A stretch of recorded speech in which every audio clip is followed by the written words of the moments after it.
Friend, এটা south Indian স্টাইলের rice, কে fuchka rice, কে খিচুড়ি rice বলা হয়। চিকেন, এটা সাউথ ইন্ডিয়ান স্টাইলের রাইস। আমরা এখন অন্ধ্রপ্রদেশ বিজয়ওয়াড়ায় আছি, সাউথ ইন্ডিয়ান স্টাইলের রাইস বানাচ্ছি। আর আমাদের আলাদা করে চিকেন পকোড়া হচ্ছে, চিকেন কষা হচ্ছে।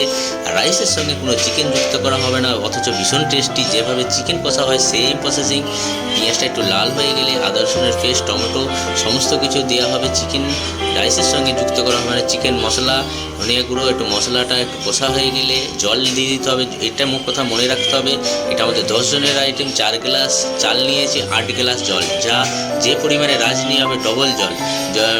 জলটা একটু ফুটে গেলে রাইসটা দিয়ে দিলাম, চালটা ধুয়ে রাইসটা দিয়ে দিলাম।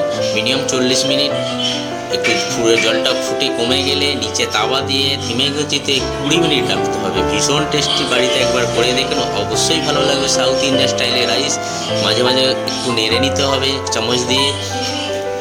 ভীষণ মানে সাউথ ইন্ডিয়ান স্টাইলের রাইস এখানকার তো হামেশাই তেলুগুওয়ালারা ভীষণ হোটেলেও পাওয়া যায়, আমরা বাড়িতেও কয়েকবার করেছি। ভীষণ টেস্টি। এই যে জলটা ফুটছে, একটু ফুটে গেলে একটু কমে গেলে নিচে তাওয়া, নিচে কেন হিটটা যাতে না সরাসরি লাগে, এই জল কমে গেছে, তাওয়া দিয়ে মিনিমাম 20 মিনিটের পর রাইসটা নামিয়ে নিন। ঝরঝরে রাইস, আমরা এর সঙ্গে কালার যুক্ত করি না। এটা আমরা বাড়ির চালেরই রাইস বানিয়েছিলাম। আলাদা করে চিকেন পকোড়া কষা ছিল এবং raita, Andhra Pradesh south style raita. Video পছন্দ লাগলে অবশ্যই লাইভ সাবস্ক্রাইব করে দিন।